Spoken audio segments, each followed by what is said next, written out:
We got cut off by YouTube. That's been happening lately. For some reason, YouTube has been doing that.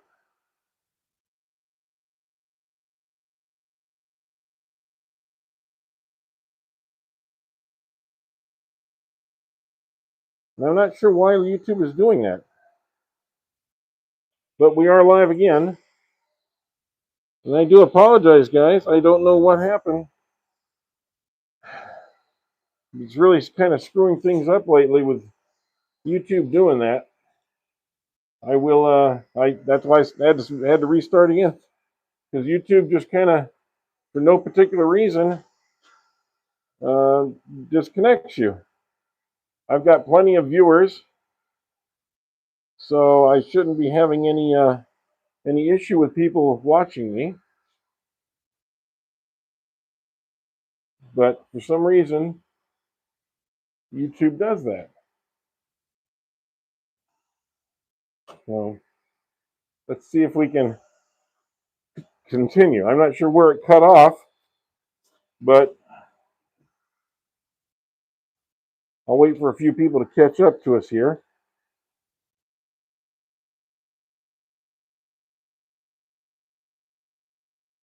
Right now, there's just me watching.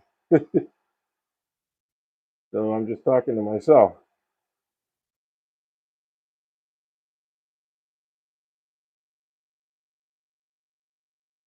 That's crazy.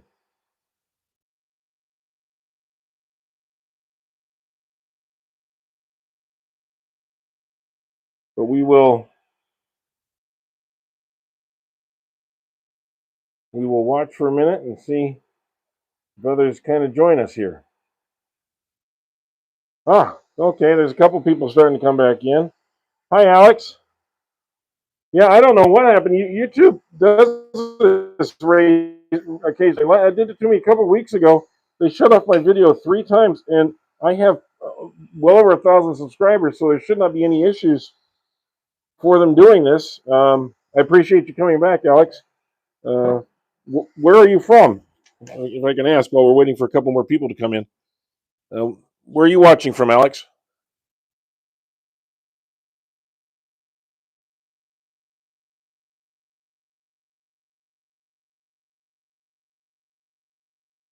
Don't see anything coming up yet, but I'm waiting. Oh, there we go. Northern California, cool. I used to live in Wairika, so that's really Northern California. I lived underneath Mount Shasta also. So I'm not sure when you say Northern California. A lot of people claim San Francisco being Northern California. We beg to differ. We call that Central California. Northern California is a completely different animal, but I don't know if you're like in Redding or someplace north of there.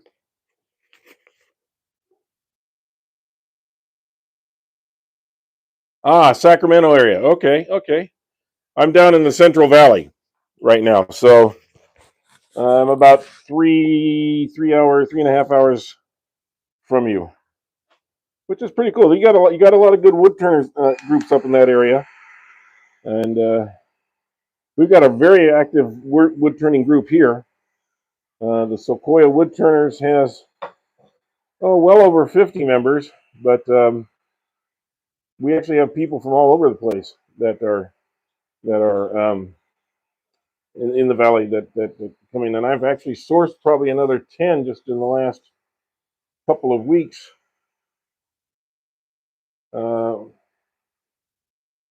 Which is really great because we means we get a chance to grow the business. In fact, I just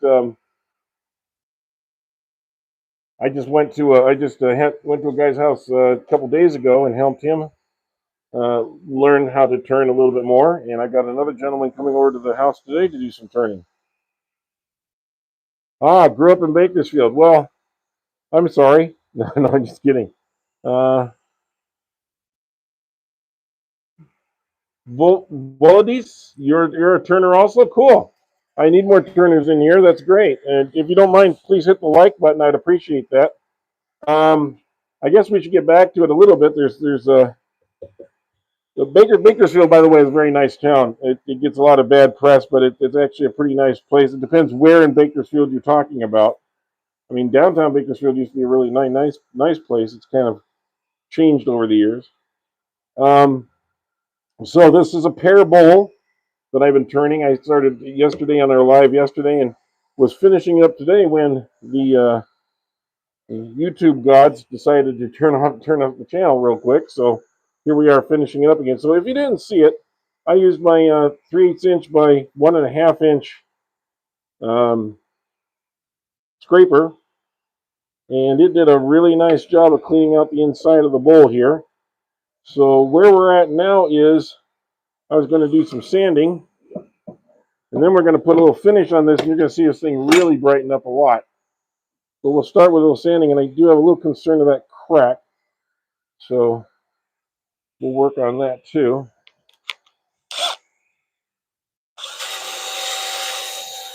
I don't like to spin the wheel too much when I'm sanding, because it tends to add sanding marks to the wood. And I got a lot of end grain in here. And if you don't mind, I'm going to turn this fan on, or this dust collector on, I should say. It's going to make a little bit of noise. Don't think it'll be too bad. But I do need to get all that end grain kind of smoothed off. On there.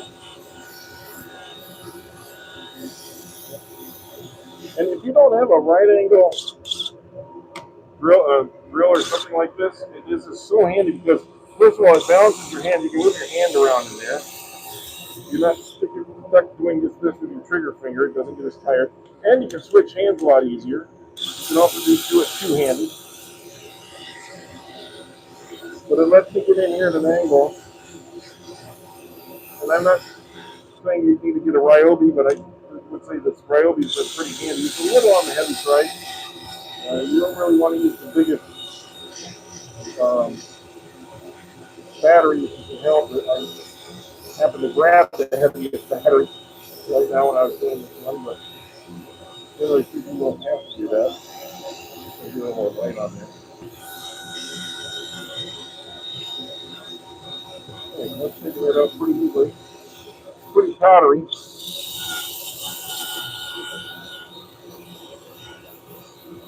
But interestingly enough,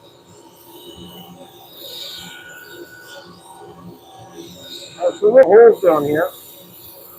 So when we had to do an attachment on the bottom at one point. So I'm going to fix those. In fact, I think we'll do those right now. Let's fix those right now. I don't want to take it off the chuck because that could alter how it's attached on here. So we'll leave it on the chuck. We have these little holes right here. You see those? Those are for screws, but we can fix those. So let's do a little repair job here. I'm going to put a little bit of wood glue in there. I'll get you a better camera angle here in a second, but just want to get a little wood glue in there. While I'm doing that, I think I'm going to put a little glue on that crack also, just to kind of reinforce things a little bit. Now, normally wood glue takes a while to dry, and it can mar up a surface. So we're going to take some of the really powdery stuff and put it in here. And what that does is that absorbs some of that moisture from the glue. And I'm going to mix it around just a little bit. I'll give you a better angle. Okay. I'm not pressing on it. I'm just kind of swirling it around. Okay. And we will pour that out. And then what we're going to do is we're going to go across the grain. So instead of, don't want to go into the groove, we want to go across the grain, like so.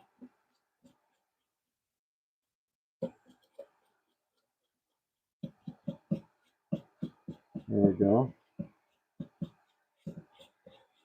And yes, it is a little bit dark. We can see where the holes were, but it's going to fill those in real nicely.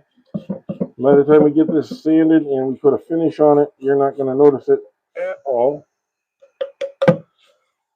I'm just going to let that sit for just a moment, see what you guys are talking about over here. Hey, Michael, you made it. Good to see you. If you want to share other people's sites, I would appreciate that, Michael. You get a chance. I thought I'd do something earlier in the day when you're awake instead of when you're going to bed at night, because I know the 8-hour time difference really makes a difference for us. But thank you for coming in, Michael. I appreciate it. If you don't know, um, if you don't know the board handicrafted woodworks, that is Michael, and he is um, just starting his channel out a little bit, but he's been helping all of us for a long time. Really a great guy, really good moderator.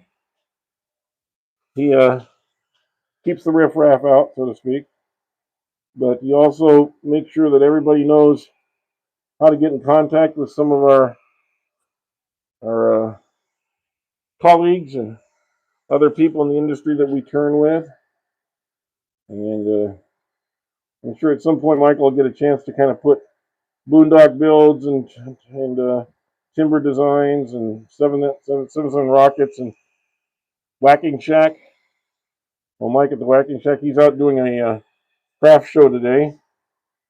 If he has anything left, he was doing so good yesterday. I'm not sure if he has anything left to sell. He had a 3-day show, and he said he was selling rolling pins and so forth like crazy yesterday.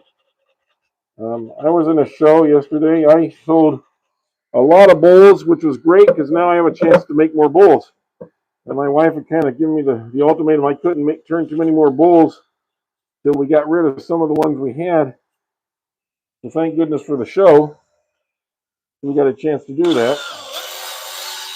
Okay, now I'm going to lightly sand over that area. And you'll see that those holes basically disappear.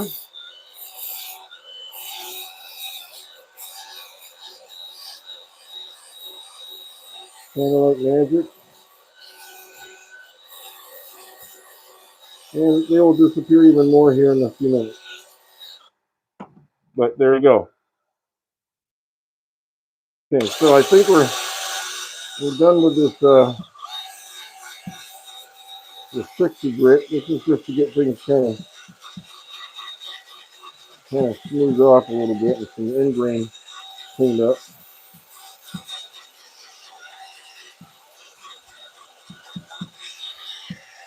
And please, when you're doing this, wear a mask or have a dust collector or have both going, because that fine dust, you can see right there, it really does get into the lungs and cause much trouble down the line. So if you want to keep you as wood turners for a long time, you have to stay healthy.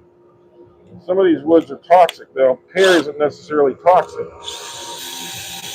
but there are a lot of woods out there, especially some tropical woods and stuff, that are really toxic to the lungs or allergenic. They can really cause allergies.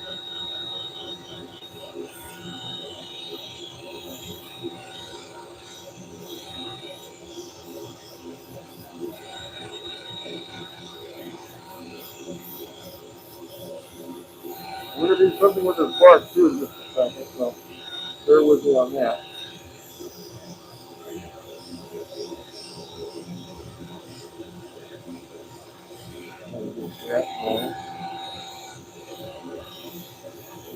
We'll pull out a few more surprises. There's always something to learn when you're doing the bowl like this.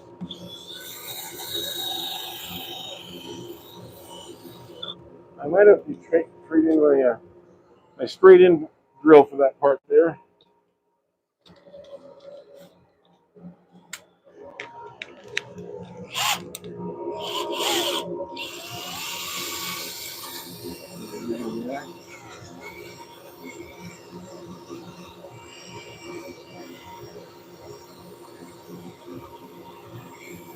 Do that part. Ooh, careful. Gotta watch that outer edge.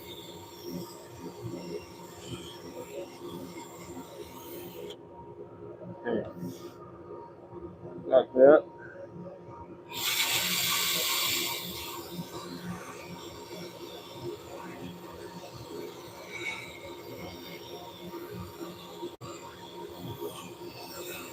Those holes in that crack that we had are basically completely gone at this point. So a little bit of wood magic along the way. Yeah, it's feeling really nice. I'm going to give it one more standing at 240 just real quickly. And we're going to move on to the bark. You want to have a smooth bark. You don't want it cracking. You don't want it cutting people's hands or feeling odd. There's a way to smooth off the bark without using a heavy-duty sander. And I'm going to show you that method here in just a second.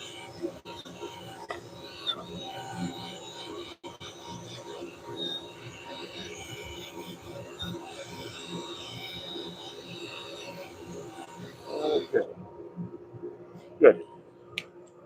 Let's use the other piece.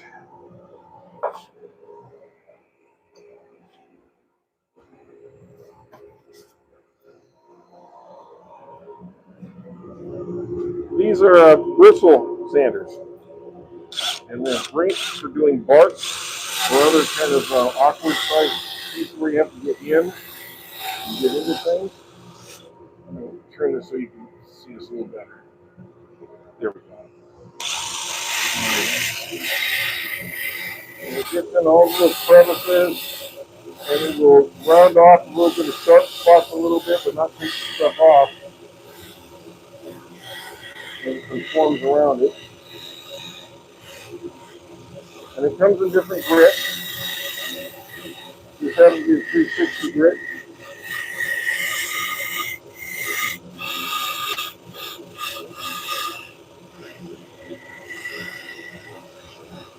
It goes all around that bark without knocking it off. He says hopefully.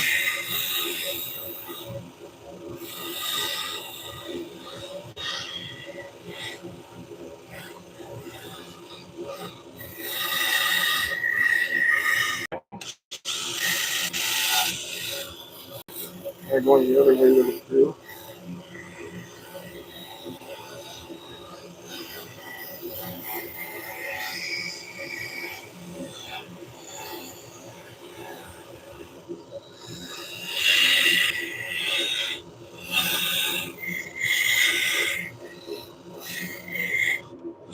We'll go on the inside just a little bit too, just kind of blow that out a bit.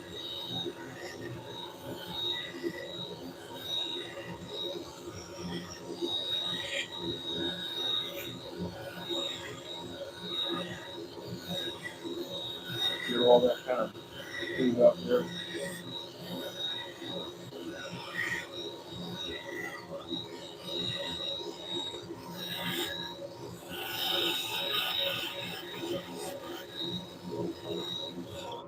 Okay, got that all kind of cleaned out.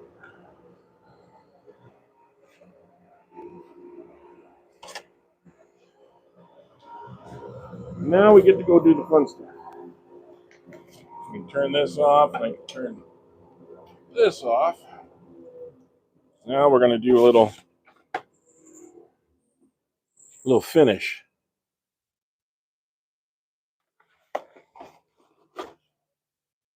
Yes, please hit the like button. Please subscribe if you haven't subscribed. That way you'll know when we're doing our lives. Normally we do a live on Thursdays, and Thursday to noon instead of 3 o'clock. Mike, I'm sure you'd appreciate that too. A much better time for you. But we're thinking of doing that at noon instead, so we're not in conflict with the football games and so forth that come on Thursdays. And get a few more of our people overseas to get a chance to join in also. So that's in the works for possibly next week. They're switching over to a 3 o'clock Thursday. I mean, the noon Thursday instead of that's noon Pacific. So whatever your time zone is in comparison to that. I mean, if you're on the East Coast, it could be a 3-hour time difference. If I'm doing it at noon, that could be 3 o'clock your time. If you're overseas, it could be 8 o'clock at night, or 9 o'clock at night, or 10 o'clock, depending on where you might be in Europe or whatever. So I know it'll be different for different people, but I just think it might help some of our groups connect a little better and enlarge our community a little bit out there, so that everybody gets a chance to join in. I do encourage you guys to write in the comments section. The more comments, the better. Believe it or not, YouTube looks at comments. They consider that part of their overall evaluation. Are people engaged? Are they talking, or are they just watching? Watching is fine, but I can't answer questions if I don't know what the questions are. And the main reason for this channel was kind of to answer your questions and pass along some advice and get some advice from others. This is a community, after all. I don't know every answer. I know a few of them, but I don't know every answer. And so that's the way we have a community here.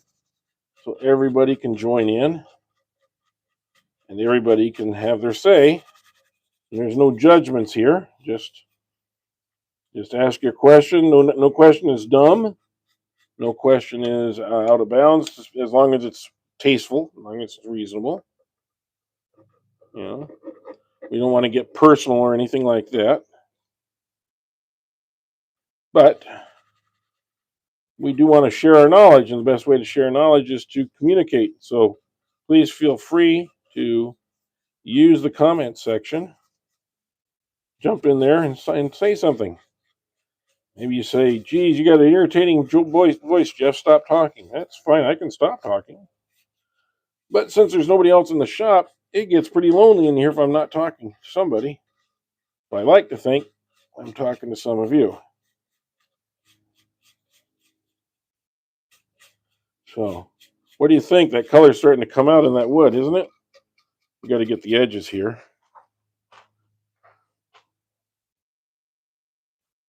Oh, tasteful counts you out, Mike? Well, yeah, you're right, Mims. Tasteful is not your strength, but you know what? Knowledge and being able to pass things on, that is your strength. So you're always giving people encouragement, even though you don't listen to your own words sometimes. You're always giving people encouragement to get out there and make stuff themselves. And if you haven't checked out Mike's channel, Mike is making stuff.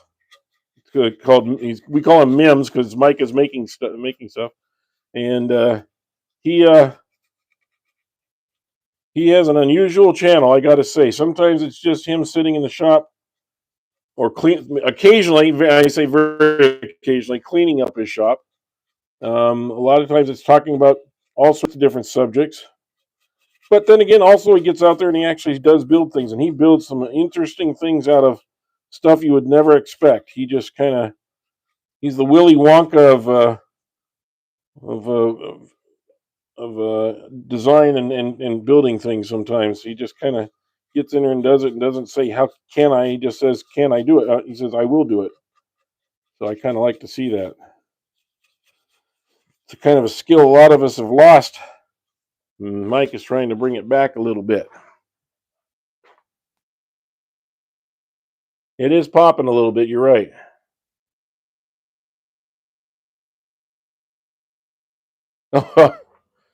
Well, it's well deserved. I mean, Mike, sometimes you get off on some crazy tangents. You know, it's not going to be for everybody's taste, but that's kind of the fun of live broadcasting, is that you never know where things are going to go sometimes. So you kind of go with the flow. Um, I mean, Mike's not above doing some pretty crazy stuff if somebody challenges him to do it. And no, I'm not talking about when you put on the speedos, Mike. I'm talking about when you build things that they say you can't do that, and you say yes, I can. Building his own clamps, that was a good one. You give that guy a lawnmower, he'll turn it into a miter saw. So it's kind of crazy. Or a Frankenlathe. The Frankenlathe is always out there too. Okay, I'm going to have to do some more work on the outside of this bowl, but I just wanted you to kind of see sort of what the finished product's going to look like. So I'm just giving this a little coating for now. This will get more coats. This will get sanded down some more, and it'll get some more coats before it ends up being for sale with somebody. But just kind of wanted to give you an idea of what it would look like. And it's soaking all this stuff in as fast as I'm painting it in there. It's soaking it in. There's almost nothing on top. See there? I just painted that. Look at it. It's dry. It's crazy how much this wants to suck up. And to show you again, that's what was holding it on. This little bit right here, that little bit was what was holding on this whole bowl while it was turning. And it's still about a 3.5 pound bowl, I'd say. But here's the finished part, and you can see the color in there. Like I said, it needs some more work, but you can see the colors. You can see the colors here. I'm going to have to go back and redo this, re-clean this out. But that's why I like this miter, because I can hook it back up on the machine, and I can return this. I can do anything I want with this bowl, and that's the beauty of doing a tenon, a recessed tenon, as opposed to doing a tenon that sticks out and you saw it off. Because once you saw it off, you're kind of screwed. You can do a jam chuck, but that's about the only thing you can do. This gave me the opportunity to go back and put it back on, and I can just keep on going. So there you go. There's the bowl. And we're going to set that aside for now. Let it kind of dry up a little bit. And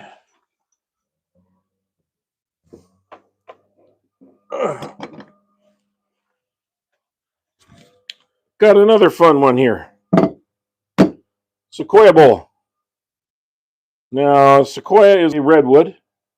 It grows in California. They grow to be giant sequoias, and some of the giant sequoias are some of the largest trees in the entire world. The General Sherman and General Grant. You could build over 100 homes out of the one tree. That's how big it is. The circumferences are just enormous. Now, this one was not a giant. This was just a normal sequoia of about 6 feet across, and 5 or 6 feet across, and it was about I'm saying 6. I used to say 60, but I think more as I look at it, it was probably more like about 70, 75 feet tall. And it took them an entire day to cut it down in pieces. And it took 2 trucks, 2 big flatbed trucks, to haul away all the pieces. They are enormous trees. They grow very strong. They grow beautifully. This one probably is not going to have as much color as a couple of the ones that I've turned, but that's okay. We will we'll mount this up, and we'll see where we can go with it. Yeah. I'm going to give myself a little tiny drill hole right here,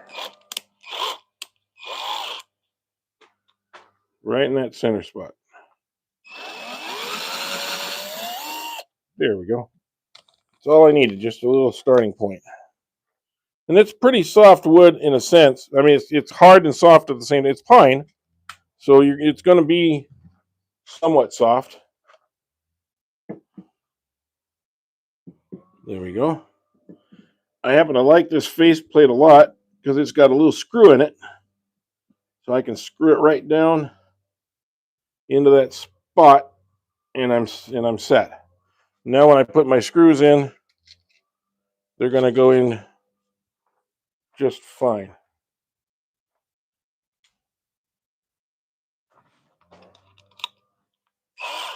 Here's my handy dandy Harbor Freight $19 drill that I use for just such an occasion as this. because I don't care if it breaks down. For $19, I can go buy another one. And I said that about 2.5 years ago. And by the way, it came with 2 batteries for that price. And after 2.5 years, it's still going strong.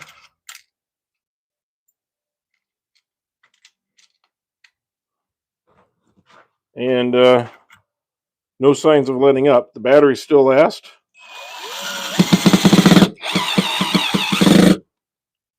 Which is good. And I'm putting in slightly longer screws than I normally do, only because it is a soft wood and it could have a tendency to pop out. So I'm, along with my normal smaller screws, I'm putting a few 1.5-inch screws in there just to get down in there and make sure that it's really going to hold.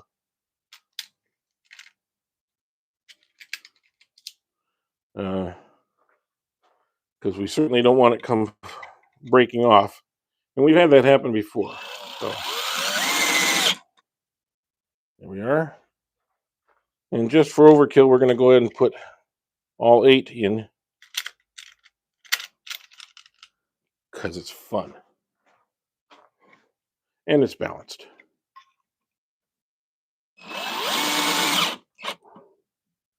See, that went in so softly, I'm not even sure it would hold if it weren't for the longer ones that I have also. Here we go.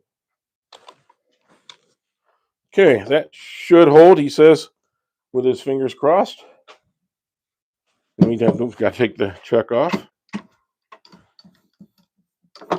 There we go. And we got to put this on. And I think before I do any further, I'm probably going to take some of this sawdust out of here, just so I don't get it mixed up in case I have to fix or repair something. I want to have the right color sawdust in the mix. Look at these handfuls of stuff I took out of that previous turning. I mean, I took out a 5-gallon container that I got off, cleaned off the floor with, and then I did it again yesterday. So 10 gallons worth of sawdust yesterday, and then finished it off with some more today. Okay. Do as much of this by hand as I can, then I'll get the vacuum and vacuum out some of this. Boy, this stuff gets into everything. Look at that. It is really a lot. Okay, let me get my vacuum out real quick, and we'll get started on the next piece.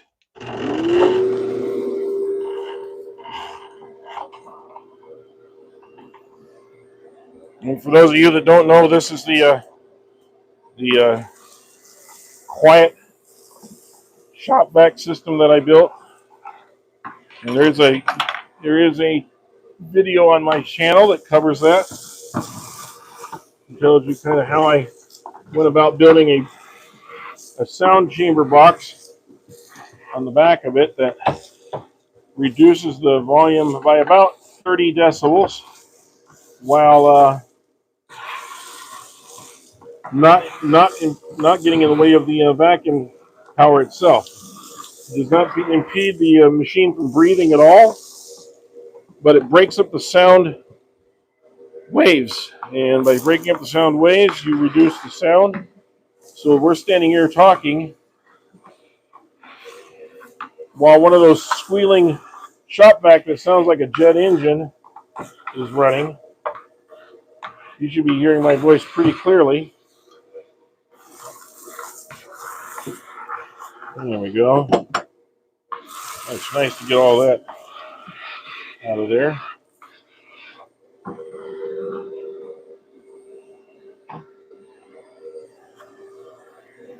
Here I am. I'm standing over by the dust collector right now. I'm right next to it. If you can hear, it's not very loud. In fact, I can listen to radio. I can talk to people in the shop. Usually when you have a shop vac on, you can't hear anything from anyone until you shut it off. With this thing on and the door closed, you can walk right past my shop and not even know I'm vacuuming.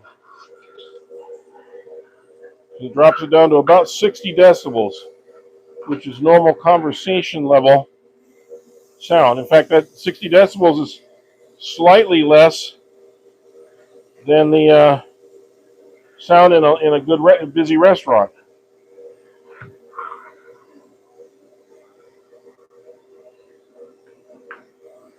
And without it, a shop vac runs in the 90s.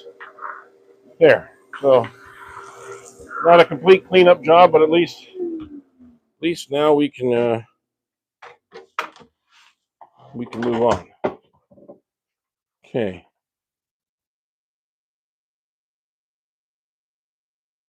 Hi, David, and hi, Andre, Ismet, Leobo.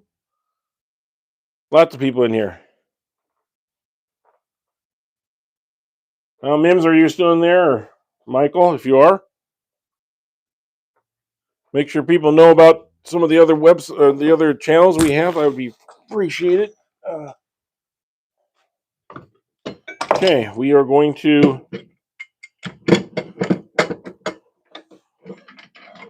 get this up in here and get running. I'm going to take this off for now. And actually, I have a new tool rest system. As soon as I can find someone to cut the posts down, I'm going to be switching to this other tool rest system. It's really, really cool. I'm going to show you what it looks like. This is the tool rest system.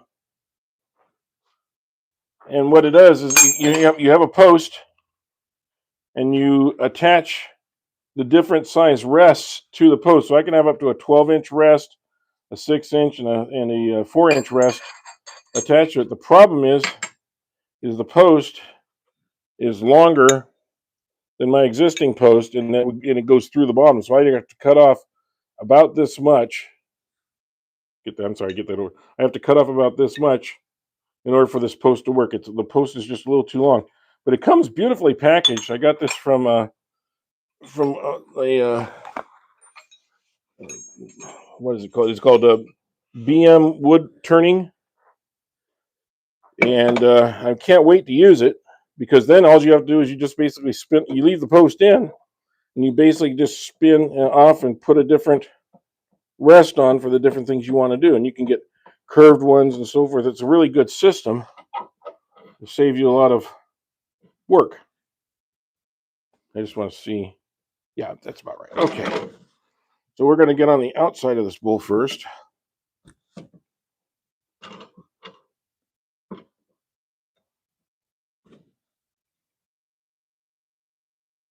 Let's see how close we are. Get a little bit close. Oop. Oh. Right about there. Okay.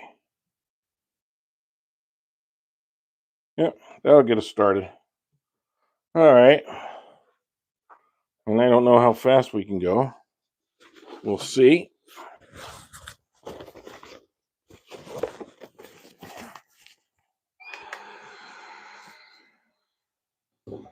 Let's see. Yeah, I think I can still use this. Okay. So I'm going to start with a really slow speed and work up to it here.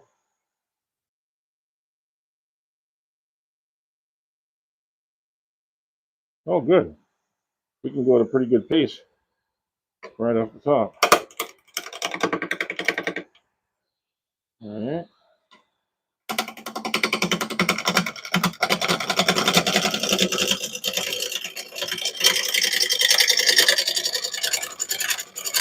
Whoa.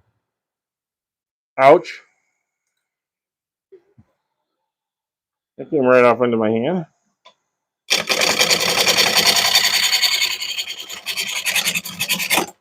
There it is again.